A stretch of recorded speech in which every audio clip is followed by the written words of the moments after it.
In the last class, we were learning how to express any given system in the language of bond graphs, and we learned that the essential interaction of the power as well as the information variables are represented by means of bonds between elements. So that if you have a simple circuit something like this, you have a say voltage source,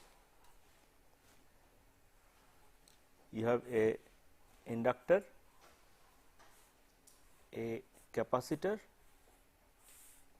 and say in addition to that there is suppose a current source here. So, this is a voltage source E, this is a current source I, C and L.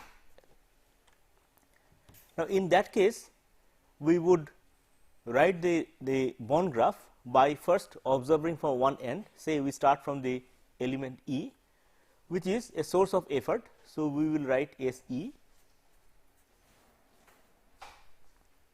and then this is in series with the inductor, which means they share the same flow with the rest of the circuit.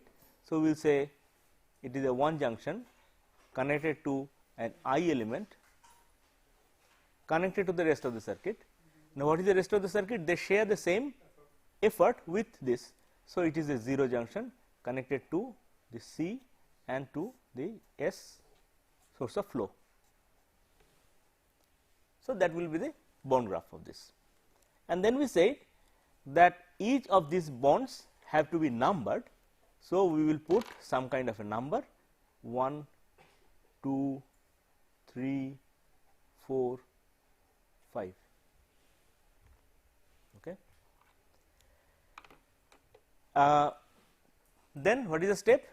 You have to give power direction. Now, the power direction, from we assume that power goes out of the sources and these are denoted by half arrows. So, we are first giving these power directions.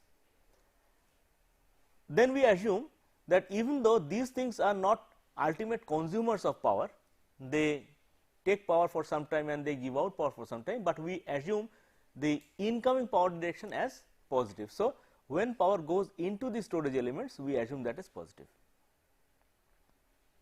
So far so good, no problem.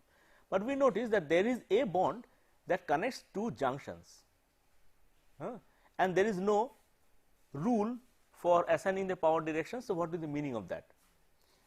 So, you can easily see that we can give the power direction this way as well as this way. Okay, let us figure out what will be the implication of that. Okay, the implication will have to be sort out this way, that here we have got the SE element which is giving out power. Here is the plus terminal, here is the minus terminal of that, and so when it gives out power, what is the direction of the current? It has to be that, right. So, this will be the positive direction of current. So, this power direction immediately said that this would be the positive direction of the current. Now, here is an inductor. This inductor is the power is positive when it goes into the inductor. So, power is positive when it goes into the inductor means what? What will be the polarity of the voltage across the inductor? It will be plus and minus, right. Then it will consume power. So, current going this way and this is plus and minus means that it is consuming power. Good. Now, come to this particular position. Here bond 3 which is between this. Now, this says that the power goes into the capacitance source of flow combined here. In order for the power to go into the capacitance and source of flow combined, the current is flowing this way. What will be the polarity of the voltage? Positive voltage? Yes, plus minus. Right. So, in that case this power direction implies that when this terminal is positive and this terminal is negative, that will be the positive direction of the voltage. Fine, no problem. And accordingly the capacitor voltages are defined, no problem. The capacitor consumes power, right, because the power is positive when it goes into the capacitor, and so the direction of current, positive current, will be like that. Fine. Now, this fellow is a source of flow, a current source, and it is generating power. Can you see that? The power direction is positive when it goes out of the source of flow, which means that what is the positive direction of this current in that case? As shown, as here. So, if the current actually flows in that direction and the polarity of the voltage is like this, then it pushes power into the rest of the system. Okay. So, this configuration means that this will be the positive direction of the current through the capacitor, this will be the positive direction of the polarity, and this will be the positive direction of the current through this thing. Let us now draw the same one with a opposite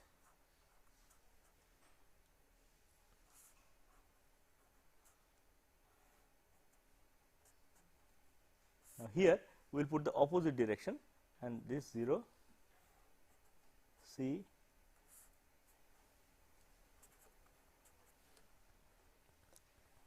now what does it mean? Again let me draw the circuit. Circuit was like this.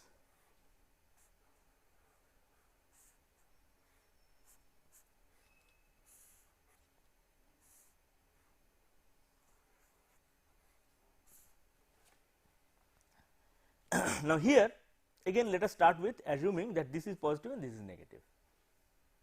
So, let us start by assuming that this sense of voltage is called the positive voltage direction. In that case, this remains the same, it giving out power.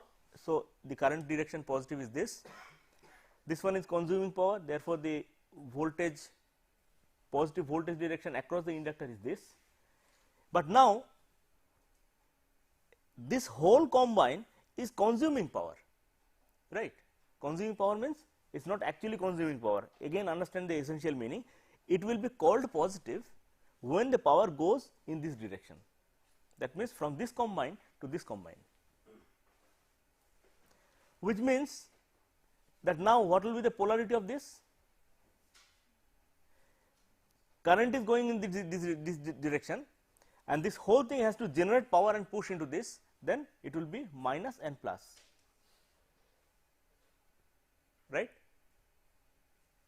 Then only if it is minus and this is plus, then only whatever is this combine will be generating power and giving to this, right. Now, if this is true, then here is a source of flow, a current source. What will be the positive direction of that current? Notice that it generates power. The power is positive when it is coming out of the source of flow. So, when will it be? When it is right. So, what was the implication? Implication of this bond was that we always started by assuming something as positive. We started by assuming the E with a positive polarity here and negative polarity here. The rest, because of this specific power directions, automatically their positivity and negativity becomes defined. So, here this becomes positive, this becomes negative, this is positive, this is negative, and as a consequence this direction of the current becomes the positive direction of the current. While if you put it like this, then this direction of current becomes the positive direction of current. Fine. Physically what? Physically you will see that all these elements, say the voltage across the capacitor, after all you will write down the differential equations, you will solve the differential equations. After that you will see that there is some fluctuation in the voltage across the capacitor, say the fluctuation is something like this. If you had done it like this, then you would say that this is my positive. If you had done it like this, then you will say that this is my positive, that is all. So, it implies that while you are doing this, let us not bother too much about these power directions. because in the bond junction to junction power bonds, they could be anyway and just arbitrarily give it. It don't really matter, but when you want to interpret what does it mean, ultimately I am getting this waveform, what does it mean, which one is positive, which one is negative, then you have to worry about that. So, the worrying about power direction actually comes because power direction essentially talks about not the actual direction of flow, but it talks about the assumed direction of positivity. Therefore, it comes, its implication comes only when you want to interpret the waveforms. So, at the time of deriving the waveforms or deriving the differential equation, they will not really matter, and that is why even in computers these are automated. There are programs in which you simply ask the computer to give power directions, it will give. I will illustrate that. Fine. So, you have understood how to give the power direction. By the way, notice one thing. I can draw a system something like this, a mass being applied on by a force. Say there is a spring, and say at this point there is a cam. Can you draw the bond graph? Draw. Here there is a mass I element which is sharing the same flow with the force. So, it is SF I one junction to an I to the rest of the system, and this part and that part are sharing the same effort, they are sharing the same effort, right. Efforts are the same at the two ends, forces, which means it will be 0 junction connected to a capacitor C element spring, and 2 this is a cam is source of flow. Notice that you have arrived at exactly the same bond graph, which means that circuit and this mechanical system are physically identical.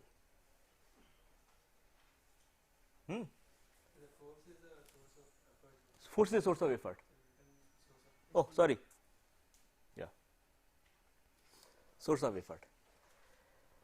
So, here also you will give the power directions like this, and then this one could have this direction or that power direction. What does it mean? It will mean physically exactly in the same sense that the two directions of the current, this was positive in case of this direction and this was positive in case of this direction. We saw that. Here its implication equivalently will be that you will find that this motion in one case will be positive and this direction of motion in another case will be positive. That is it. Okay. You can just work it out how it comes, because if you put it like this, it means that the power essentially goes from here to here, and accordingly if say this direction is your positive direction of say x, then F causes a positive power flow. So, in that case it goes into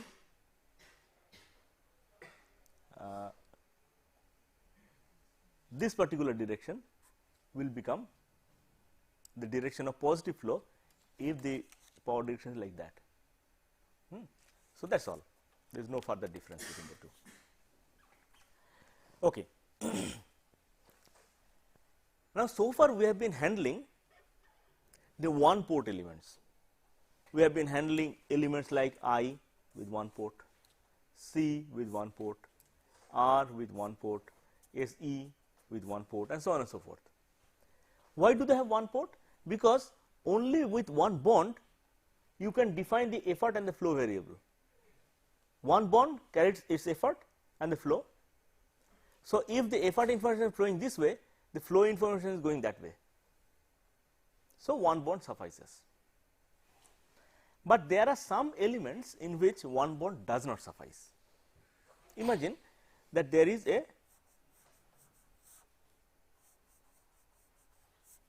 transformer with some kind of a magnetic link between them. What will happen? You apply a voltage, you see another voltage appearing here with some transformation ratio, turns ratio. If you apply a current here, a current will flow here again with a turns ratio, which means there will be an effort and flow in this side, and there will be a effort and a flow in this side correspondingly, and they are related by they are actually drawn in terms of this being whole thing being represented by just one element T, a transformer TF, with two bonds in the two sides, because without that you cannot completely represent it, two bonds in the two sides. So, here is a E1 F1 and here is a E2 F2, and they are related by what? Okay, the convention, see, the voltage here is a turns ratio times the voltage here, a flow here is a turns ratio times the flow here, but then that transformation ratio is represented by this say mu, this is represented with the arrow like this. Why? The convention is that you could express the effort here as a function of the effort here, you could also express the flow here as a function of the flow here, but the convention is to go by the flows. So, it says that F2 is mu F1, that is it.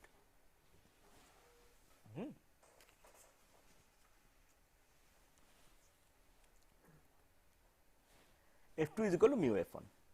Now, the power that comes this side should be equal to the power that goes into this side. So, E1 F1 is equal to E2 F2, which immediately implies that E2 is equal to 1 by mu E1.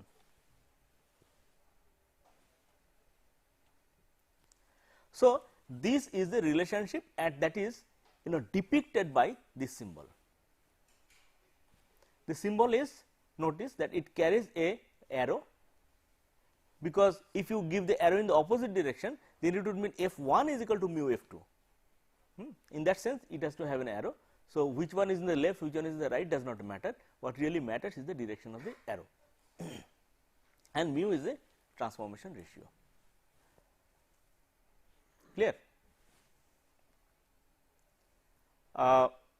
What can be a mechanical transformer? Gearbox, yes, gear is a mechanical transformer.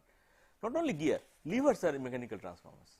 Imagine that you have got something here connected to a lever to something here,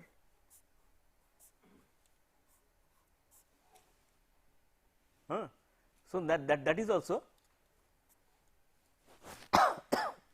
let it be connected by means of say spring damper arrangement to say ground.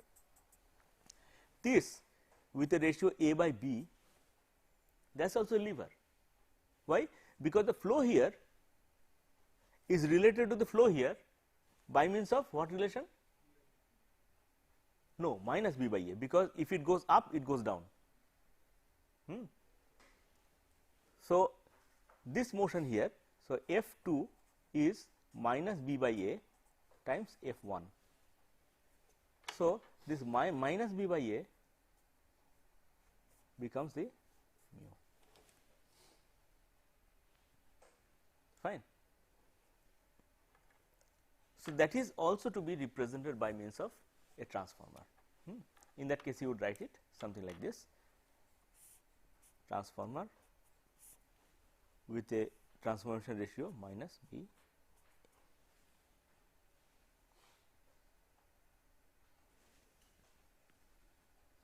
Fine.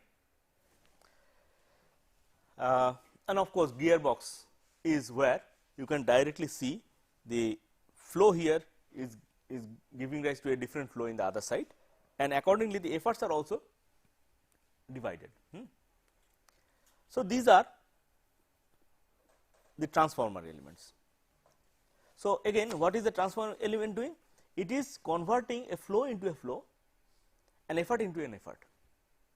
Is it possible for an effort to be converted into a flow and flow into an effort? Yes, it is possible, and that element is called a gyrator.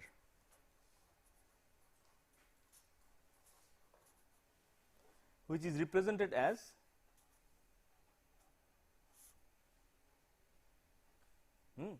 with some mu as the transformation ratio, but in this case I will show that there is no need to put an arrow. Suppose it is E1 F1 and E2 F2.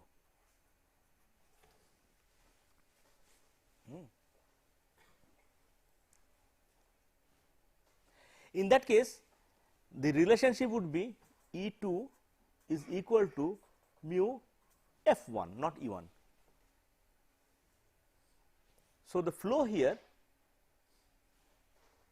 multiplied with the multiplying factor m mu gives you the effort here.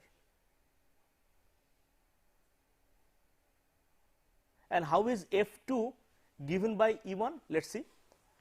Since this is also not a power producing element, so you can write E1 F1 is equal to E2 F2. So, this and that combined implies what?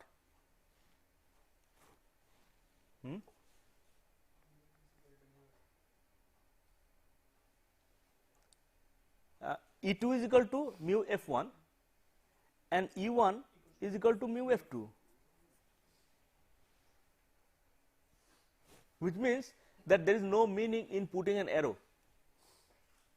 Both sides is the same thing. Effort here is mu times F2, effort here is mu times F1.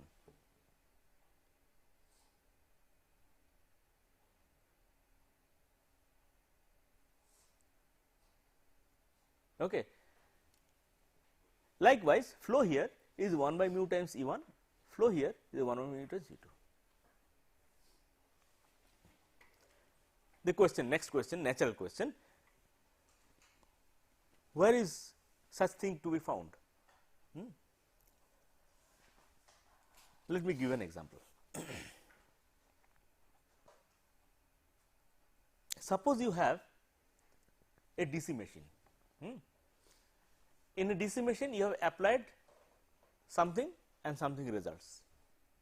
And what is the relationship between them? Relationship between them is a DC machine.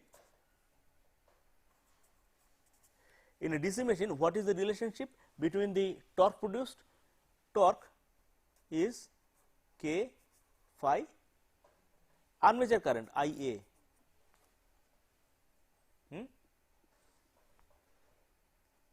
Torque is the effort in the mechanical domain and IA is the flow in the electrical domain.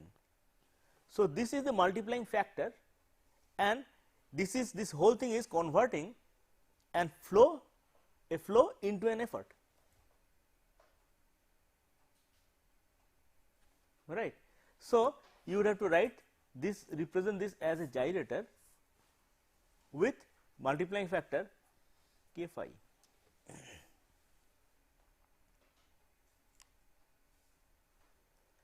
So, here it is E1 F1 and here it is E2 F2.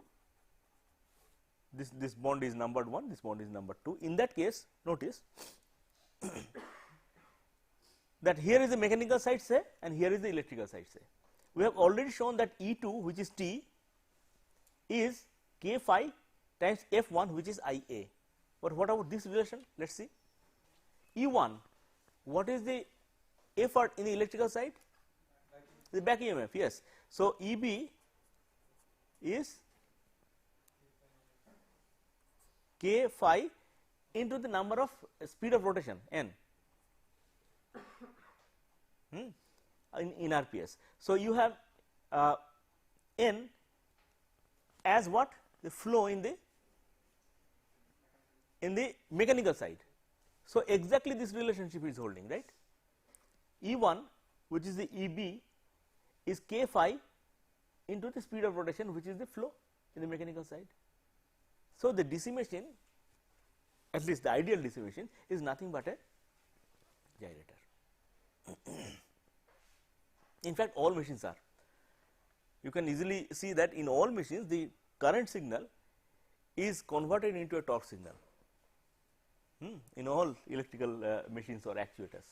The current signal is simply, if you assume that there is a magnet, it is calling another is pulling a piece of iron, then the magnetic force is dependent on the current, and the force is being produced in the mechanical domain. So, that is a effort. So, wherever you have such things, it is essentially gyratory action.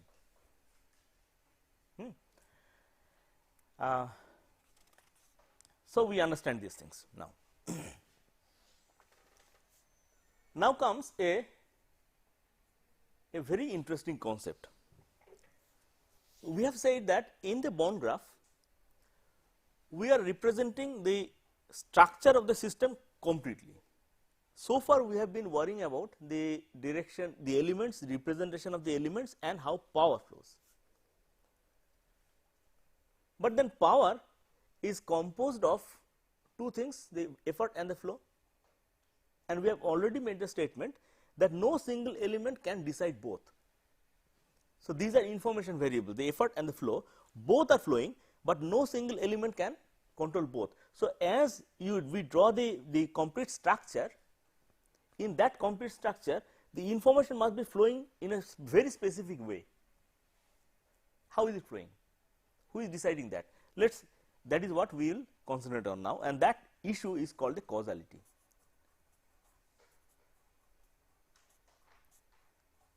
To illustrate, say you have got a voltage source connected with a resistance. Who dictates what? The voltage source, the SE element, here the bond graph will be simply SE connected to one junction connected to R, and the power direction will be like this, of course. But then who decides what? Notice the SE element decides the effort, but it cannot decide the flow. So, the effort information flows this way, and the flow information, the resistance dictates the flow, that flow information goes this way. So, there is a direction of flow of information through the whole structure of the system. Everybody is deciding something, and an interesting thing is to keep track of who is deciding what. For example, in this simple thing, the SE element is telling the rest of the system, okay, in my bond the effort is this, but he is not being able to decide the flow. The rest of the system will decide the flow, while the resistance in this particular case is deciding the flow. Now, that, okay, take the opposite case. Suppose this fellow is a current source, then it is SF connected to one junction connected to R, again power direction like this. Who is deciding what? The source of flow, the SF element, the current, that is deciding the flow, but it cannot decide the effort. Who is deciding the effort? The resistance. So, the resistance is deciding the effort. So, the flow direction, flow information is going this way, and the effort information is going that way. Now, these are marked by something called causality. But before we start marking it, let us try to understand why is it causality. Let us try to understand who decides what again, but in the relationship to the capacity of inductive elements. Say, take a inertial element.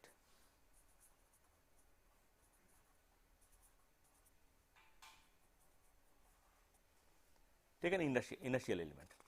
Now, in the inertial element I, we have got a bond, right. Now, in that bond, suppose it is E and this is F, there is a specific relationship between the two. What is the relationship between the two? What is the relationship between the two? The flow is equal to something, a constant or a function, times integral of minus infinity to present effort, right. So, here it is constant or function. Now, notice the relationship between these two. In order for the flow information to be generated, it requires the whole history of the effort information, right. So, what causes what? If I ask you what causes what, obviously effort causes the flow, because the effort information is prior, it has already happened, and that is why the flow happened. Can you see? The flow now is determined by the history of the effort, and in any causal system, causality means that something causes something, the what causes should be preceding what is the effect. So, cause precedes the effect, and that is why we say that there is a causality, means I have done something, due to that something else is happening. So, that is a history, and that effect is what happens. So, out of the flow and the effort, what is cause, what is effect?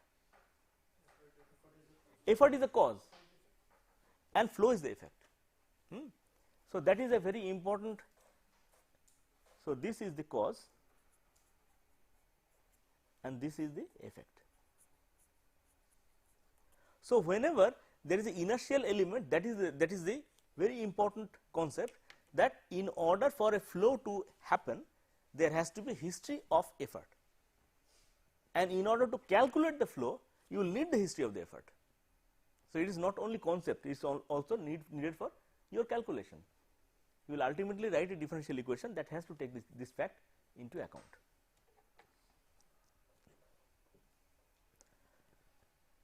So, if you say that here is a I element along with it a bond, then what is the direction of flow of these informations?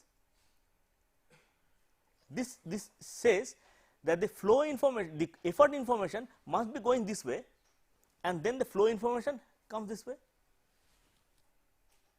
Clear? In these cases, we could say that the SE element gives out the effort information, receives the flow information. This resistance receives the effort information and gives out the flow information. Here, similarly, this fellow gives out the flow, receives the effort. This fellow gives out the effort, receives the flow. Fine. But in this case, in this bond, it is very hard way understood that this fellow must be receiving the information about the effort in order to give the information about the flow. So, the effort information must be flowing this way. So, I will put an arrow direction. This is the effort information direction and this is the flow information direction.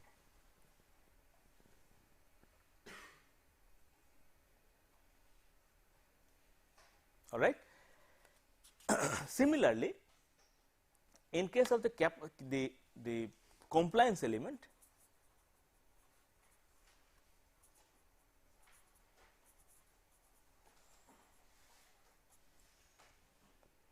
in case of the compliance element, C connected with the bond with a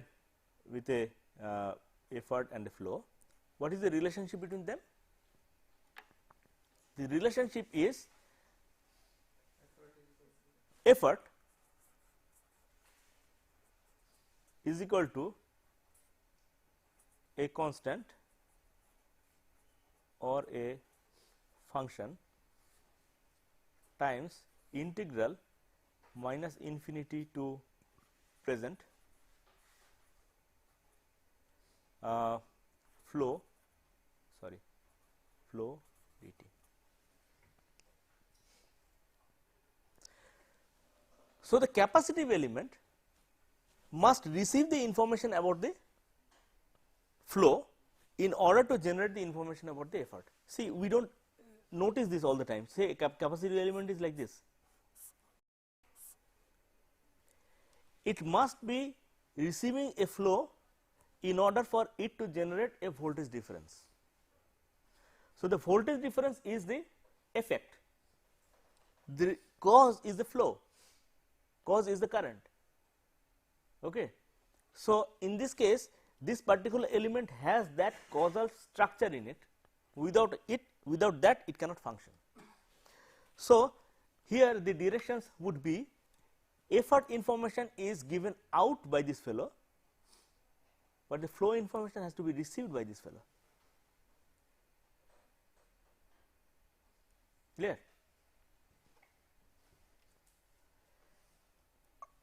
Now,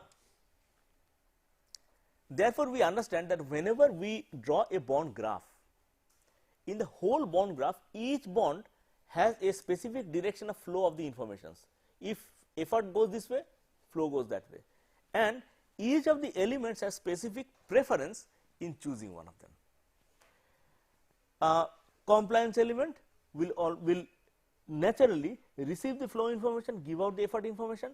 A inertial element will receive the effort information, give out the flow information, so on and so forth. Now, this is normally denoted by a specific convention. Who determines what? Who causes what? That is normally given by means of a specific convention.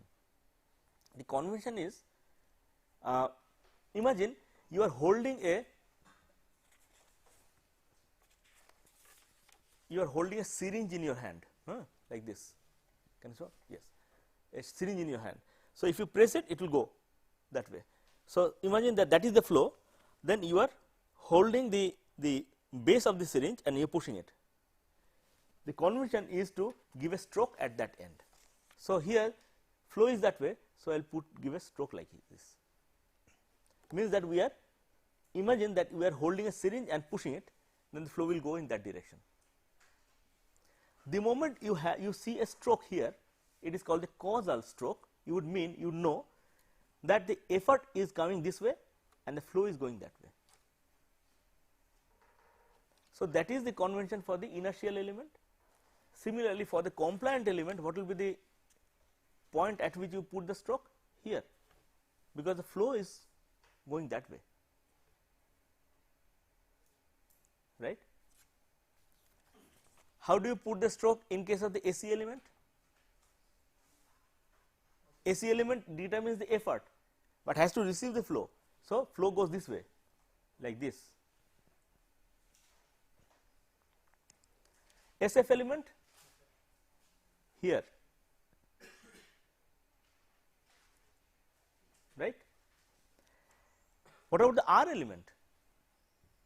Well, the R element is something that can take both, and depending on the way it is connected in a circuit, it either determines the flow information or determines the effort information. It cannot determine both, but in this particular case, the way it is connected, it is doing what? No, it is receiving the effort information, giving out the flow information. The flow information is going that way, so it is like this.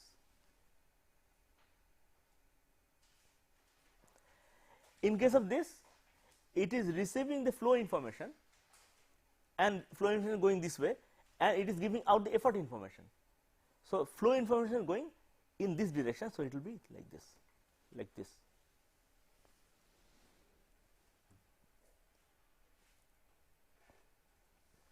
Okay.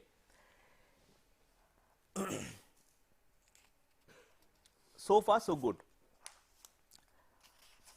Let us now talk in terms of the transformer element and the gyrator element. Transformer.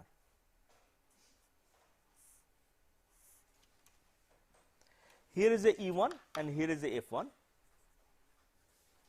and here is the E2, F2. How will you first give the power direction? If power direction is positive this way, it has to be positive that way. So, power direction is rather simple. Now, in this case, if the flow information is coming this direction, since F2 is equal to mu times F1, the flow information is going in that direction. Of course, the opposite could also be true. If the flow information comes this way, it will be in the opposite direction. So, it will either be this stroke or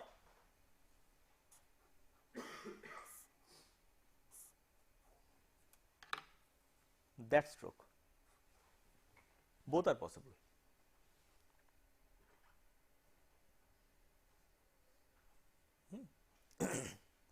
Either it goes this way into the other side, or the flow information is coming this way and goes through the transformer.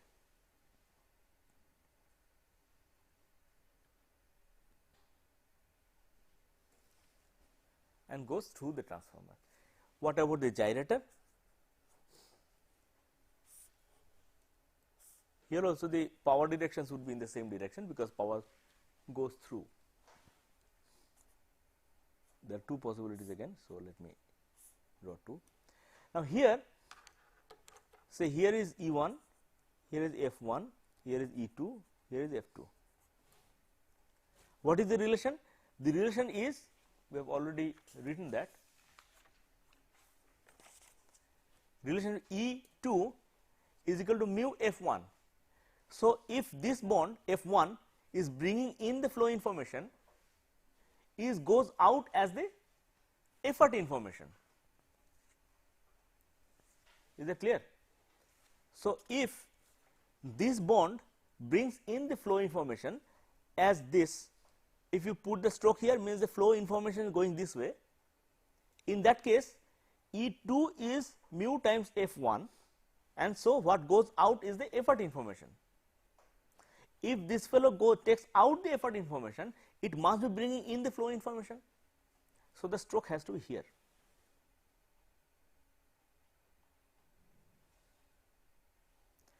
In a similar vein, in case of the situation where this bond is bringing in, or say this bond is bringing in the effort information, not the flow. So, here is E1, F1, and here the E1 is bringing in the information. In that case, flow information is going that way, and then the flow here F2 is then determined by the gyrator element times the E1, and so the effort information has come in, the flow information must go out, and so the stroke has to be here.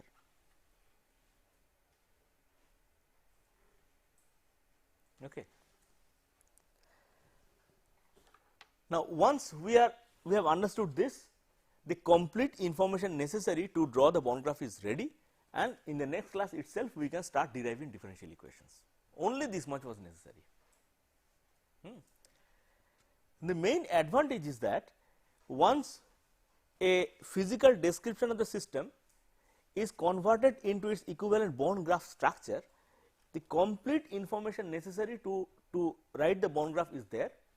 And then not only that, the derivation of the differential equation will be very algorithmic.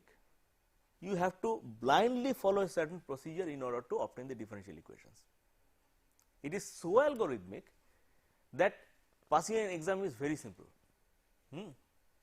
It becomes very simple because you have to almost blindly do it.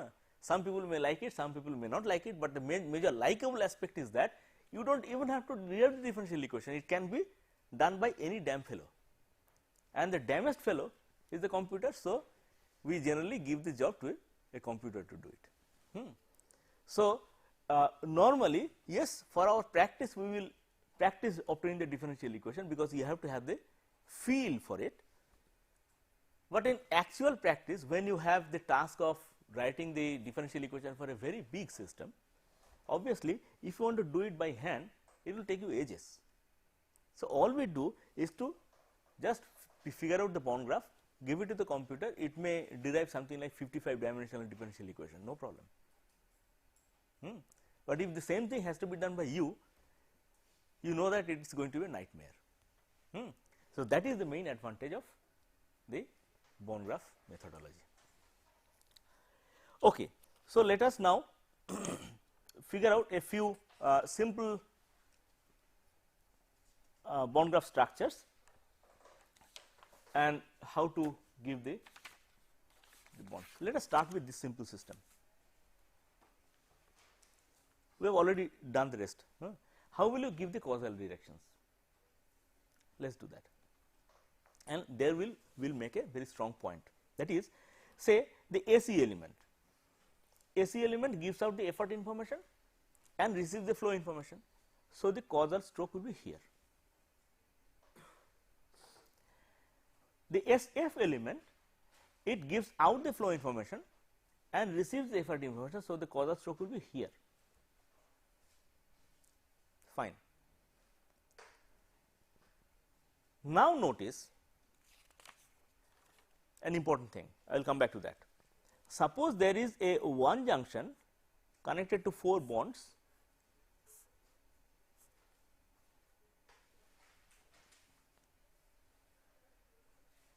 and suppose one is bringing in the flow information.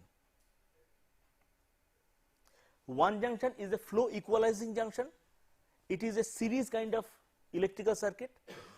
It equalizes the flow, and immediately you would notice that it will equalize the flow. That means the flow information, if it comes through one bond, it must go out through the other 3. Okay. It cannot be that a one junction is receiving the flow information from 2 directions. It cannot happen, forbidden. Always, if there is a one junction, only one bond must bring in the flow information. So, let me write it.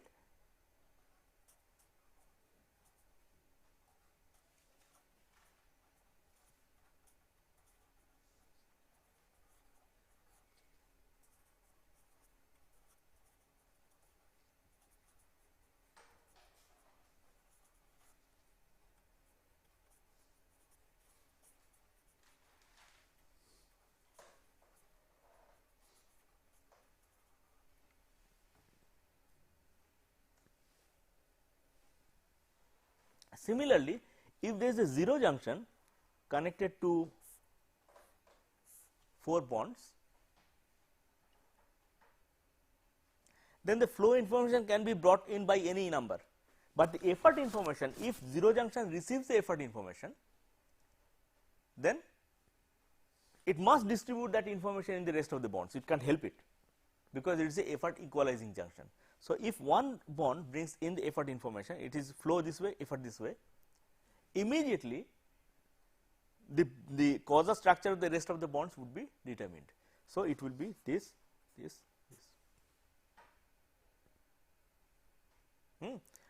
This means that the effort information is coming in by means of this bond and getting distributed by means of the other bonds. Is that clear? So, these are, so in a 0 junction, only one bond,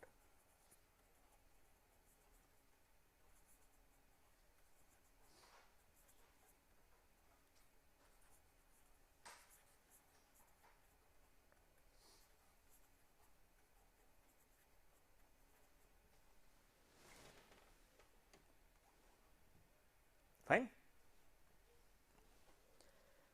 Good. On that basis, let us attack this problem. Here we have got a SF element, here we have got a AC element, and here there is a I element. SE element has brought in the effort information. The one junction can still accommodate more. So, there has to be a source from which the flow information comes, and it is easy to see that here is a I element, inertial element, which gives out the flow information and receives the effort information. The moment this one junction has received the flow information, it must give out the flow information in these 2 directions. Immediately this direction becomes determined. Okay. Now, this 0 junction has received flow. There has to be something that determines its effort. Obviously, the C is that element which receives the flow information and gives out the effort information. So, the moment you give it, it is fine.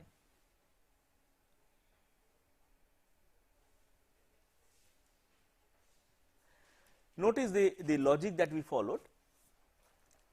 Here, if a one junction receives the flow information, then its causal structure is completely determined, you cannot help it. A zero junction receiving the effort information, its causal structure is completely determined, you cannot help it. That is why this one and this one will be called the strong bonds, and the others are weak bonds, in the sense that this fellow in a strong way brings in the flow information, this fellow in a strong way brings in the effort information.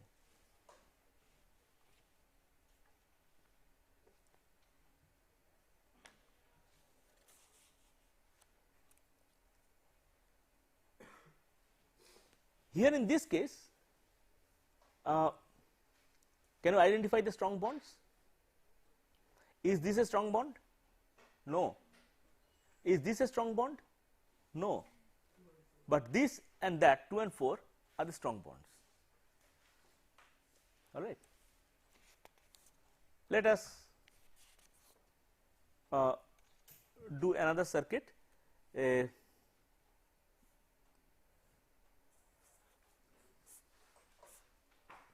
Okay, we have done a problem in the last class where we had let us not do the circuit we have done enough. We have applied a force on a mass, there is a spring damper arrangement connected to say a cam. How did we make the bond graph in this case? We said that the one junction is connected to the SE element here, connected to I element here, and that is connected in the two directions to two zero junctions.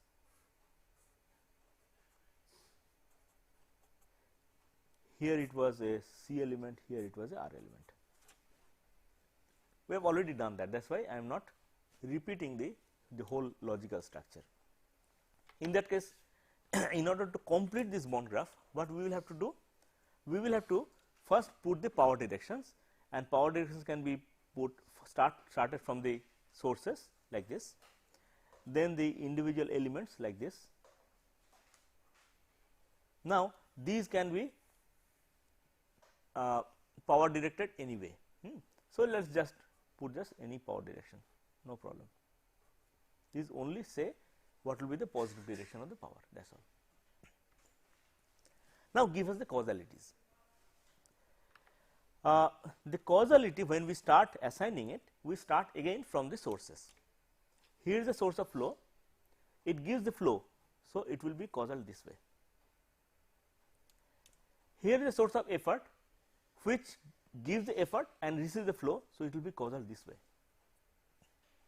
way. So, this one has become a strong bond. Can you see that? Naturally, it immediately tells that these two must take away the flow information. It gets determined. But then nothing else is now determined, because here the flow information has come, but this is zero junction. This here a effort information has come, but it is a one junction. So, let us go to the storage elements next. Here is the I element that naturally receives the effort information and gives out the flow information. So, it will be causal this way. So, the flow information goes this way, and it goes into a one junction, which is a flow equalizing junction. Immediately the flows in the other junctions will become determined. Fine. So, here is a zero junction in which the flow informations have come, but as yet I do not see any effort information coming in. So, the effort information must be generated by the C junction, which is its natural property. Its property is that it receives the flow information, gives out the effort information. So, its causality will be here. So, the flows added up goes into the C and the effort is given out by the C, which is equalized by the 0 junction. Done. Now, let us come to this R element, which can, as we have seen, take both the causalities, but in that case what will be the causality? Will it generate the effort information or will it generate the flow information? Effort.